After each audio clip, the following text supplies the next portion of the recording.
Hello and welcome.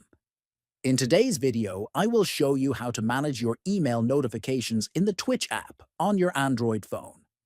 Controlling these settings helps you avoid unwanted emails and keep your inbox organized. Let's dive into the step-by-step process.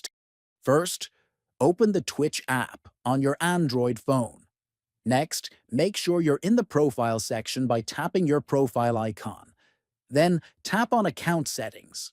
After that, select Notifications from the list. Now, tap on By Email to view all types of email notifications available. Here, you will see a list of notification types. You can turn off any email notifications you no longer want to receive. Once you toggle off the unwanted notifications, the changes will update instantly. To sum up, managing your Twitch email notifications on Android is simple and quick. Adjusting these settings ensures you only get emails you want. Thanks for watching, and don't forget to subscribe for more helpful tutorials.